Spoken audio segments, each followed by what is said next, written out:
I'm gonna tell you about the coming of the judgment. Fare ye well, fare ye well. I'm gonna tell you about the coming of the judgment. Fare ye well, fare ye well. There's a better day a-coming. Fare ye well, fare ye well. Mr. McGowan, where were you born? Oh, that's a long time ago. I was born in Atlanta, in Georgia, and went to school there and went through the public school system, high school system. Tell me about the schools, your elementary schools that you went to. That was in the period of segregation.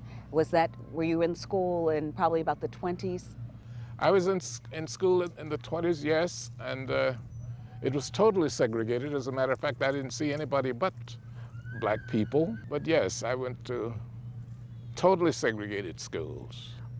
Dear old Morehouse, dear old Morehouse, we have pledged our lives to thee. You went to Morehouse College, and what did you major in? I majored in French and in English. French, English, and theater. It was a mixed kind of major. True forever, true forever, to old Morehouse may we be. And when you finished Morehouse, what did you do? After Morehouse, I started teaching. I taught at the high school there, and I taught there for about 5 years.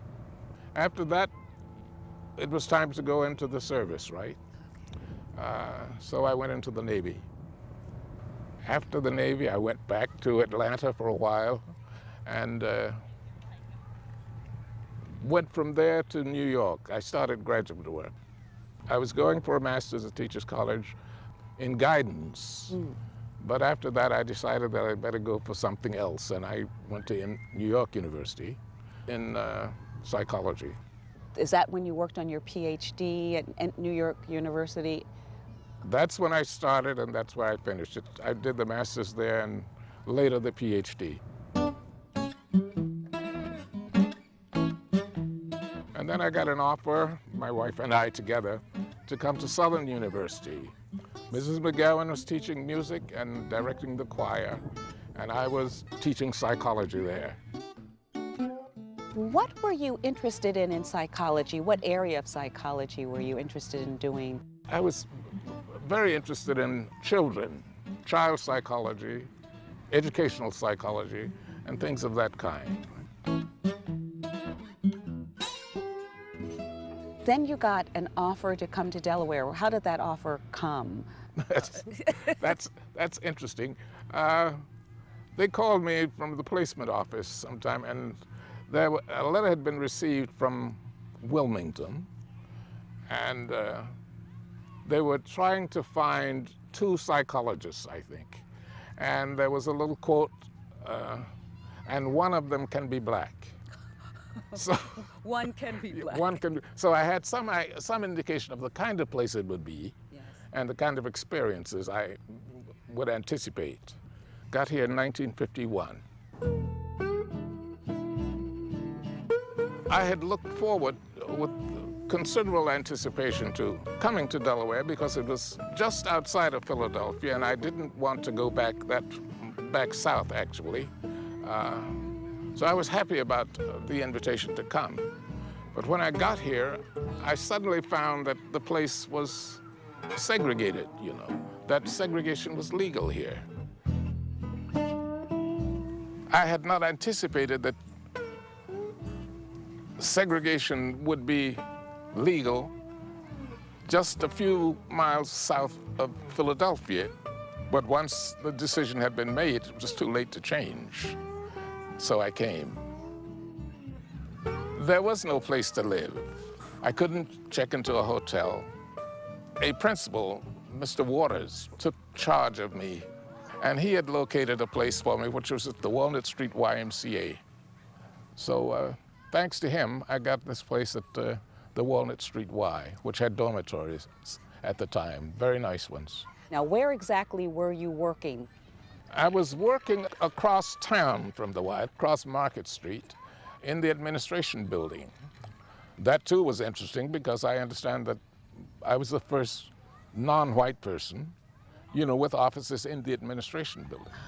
So that had to be adjusted to, but that turned out to be not bad at all. All right. Now, what about your work? Were you servicing only African American children? They didn't tell me that, but it soon became evident when they took me around to the schools that I would be servicing that all of them were black. There were no whites anywhere. And I was doing only the public schools. There were some parochial school students nearby, and I did some work with them. But generally, the schools were all black. What schools were you working with? Do you remember the schools that you were assigned to? I was assigned to about 5 or 6 schools at the time. Mm-hmm.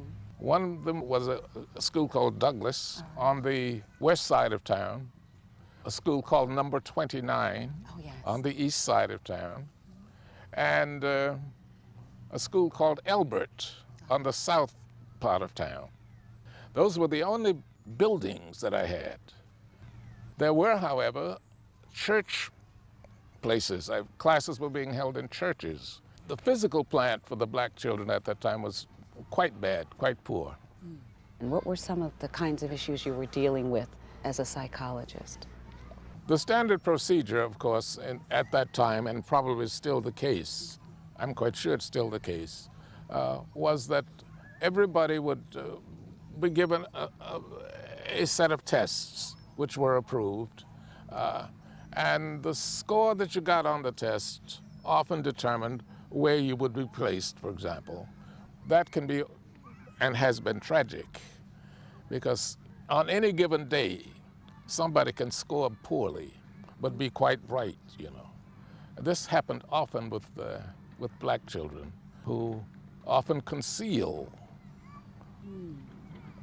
or don't want to give you a particular answer, and just show up poorly if you go simply by the test and by the regulations of the test. What would be needed was an understanding of more than just the test, but an understanding of background situations, what the parents think. You need much more than the test. You need interviews with the parents, interviews with other people who've observed the kid. You need a great deal of data before you can decide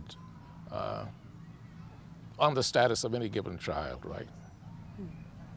When I came here, for example, most of the classes called special education were overpopulated with black students, which was quite interesting because some of the people I found who were labeled mentally retarded were quite bright, quite far from being mentally retarded. There was trauma, there were feelings of inferiority, which would sometimes lead to feelings of aggression, a lot of anxiety. You had some weird experiences. For example, one case would be a young man. He was just out of school, but he had come out through mentally retarded classes, and he was operating 3 barbershops, you see, and had hired several so-called average people to run them.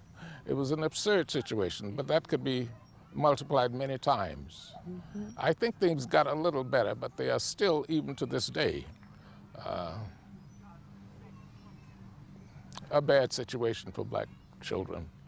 What other kinds of activities did you get involved with while you were here in Wilmington? When I got here, I was very soon enveloped into a lot of activities. I was on the board of corrections for a while, and we found a number of problems in the correctional system. What were some of those problems that you found? Well, the same kinds of things you would find in almost any prison, except when you have a racist element to it, it seems to be more acute. We had a number of complaints from black prisoners who complained that their treatment was much harsher and that they never got justice within the system. So I think we conducted studies. Those are in print somewhere in the libraries, really? Right? Yes. And I think that had some effect because eventually it ended up with the building of the prison at Smyrna, which improved things considerably. What other organizations? I was the first African American in many things here. Yeah, I was involved with the Mental Health Association. First, I was president of what they call the Mental Health Chapter in Wilmington and Newcastle County. I was also the Delaware delegate to the National Board of Mental Health Association. You have to remember that at this time, the mental health movement was beginning to be important, to affect the schools. Programs in the schools were being revised to take into account mental health problems as they affected education. So the Mental Health Association and the school systems had a lot to do with that. A lot of things changed as a result of the mental health movement in the schools. Desegregation was a hot issue here in Delaware. Did you see evidence of that stress hitting the children as a psychologist? Were children reacting to what was happening to them? That whole interval was one of the most dynamic things that has taken place, perhaps in the history of this community and in the history of this country. The schools were totally segregated at first, but as black children became aware of things that were happening in the community, their own awareness increased, and they began aggressively to ask questions, to indicate that they were concerned, and to actually become quite militant in some areas eventually. I think the education of black children, especially the older black children, was very good for the movement as a whole. I don't think we expected that when desegregation came about, that it would be so widespread. I think we all anticipated that the Wilmington system would remain the same, that it didn't occur to too many people that the Wilmington system would, in effect, go out of business and be absorbed by the other districts. That created some havoc, a lot of anxiety that had to be dealt with, and in some occasions, some conflict situations. But yes, it was traumatic for black children, as it was for the community as a whole.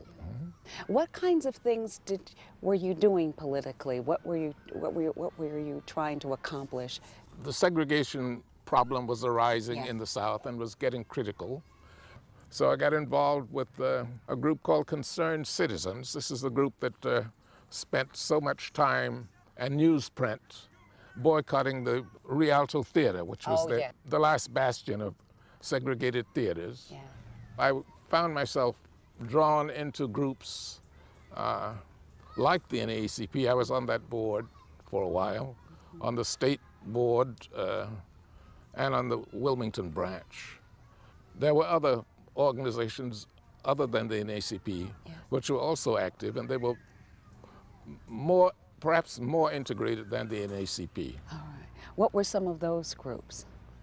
There was the Delaware Committee for Fair Practices, which was another major organization involving a lot of people, and eventually into what became the Delaware Leadership Council.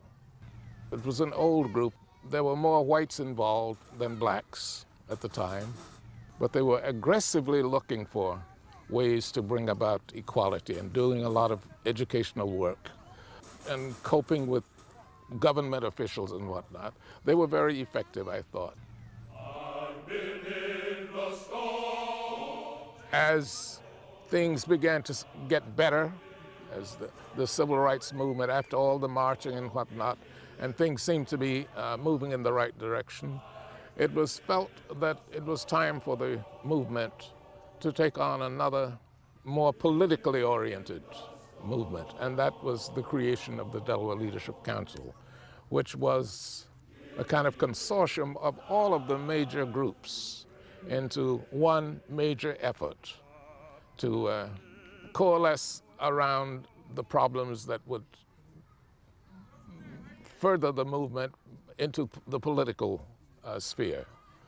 Done made my vow to the Lord and In order to keep the gains that were already made, we would have to be able to vote.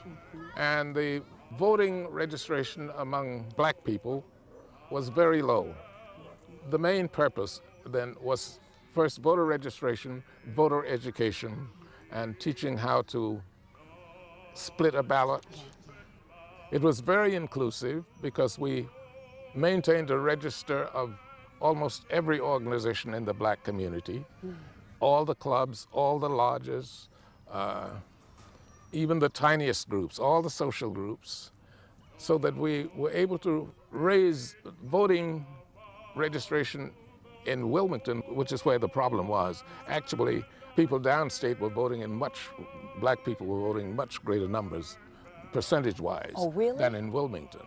So our concentration was in Wilmington and mostly among the black neighborhoods. We developed a lot of leadership. A lot of people came up and were developed, and some of them are still in positions of influence in the community. It was very successful. It sounds like something that you feel very proud of. Absolutely. Having been a member of. We got a mayor out of it. We got a superintendent out of it. It was a lot of things happened, right, as a result of it. Do you have any thoughts about your career here and your work, about your accomplishments? We had another program called a failure prevention program. Instead of holding children back, you would give them enriched type programs so that they would be ready and would be able to cope. And you wouldn't first decide that there was something wrong with the child and not something wrong with the school. So that went on pretty well for a while. It was accepted by the board, and I understand it was the policy. Later, however, I found out that they had changed and had another kind of program which started out examining the children very early and decided that at an early age that the child was not ready for school. So he was delayed. So instead of failure prevention, I think we went into, deliberately finding children incapable too soon. One of the things I enjoyed was trying to discover not the mentally retarded, not the negatives, but discovering talent and giftedness among the children who were still in the segregated situation. And there were plenty of children there who could meet any criteria of giftedness. So we kept lists of those. We developed programs called enrichment programs, and the children were sent out to concerts and whatnot, and we had the art teachers involved and general discussions. It was wonderful for a while. But the important thing is that they're in children, black children, white children, whatnot, there's much more potential than we actually see. And this was especially true in my experience with the children that I used to work with. I mean, if you give them a good environment and you give them opportunities to learn, opportunities to fail, opportunities to play and just to be curious, they will develop at their own speed and be happy, right? And will not be discouraged by early failure or early condemnation and early discouragement. There are different ways of doing things, right? But educational systems have their ways, and you can't really change them too rapidly. Thank you. Thank you very much. I'm gonna tell you about the coming of the judgment. Fare ye well, fare ye well. I'm gonna tell you about the coming of the judgment. Fare ye well, fare ye well. There's a better day a coming. Fare ye well, fare ye well. There's a better day a-coming. Fare ye well, in that great getting up morning. Fare ye well, in that great getting up morning. Fare ye well, in that great getting up morning. Fare ye well, in that great getting up morning. Fare ye well, Oh, preacher, fold your Bible. Fare ye well, Oh, preacher, fold your Bible. Fare ye well, For the last souls converted. Fare ye well, For the last souls converted. Fare ye well, in that great getting up morning. Fare ye well, in that great getting up morning. Fare ye well.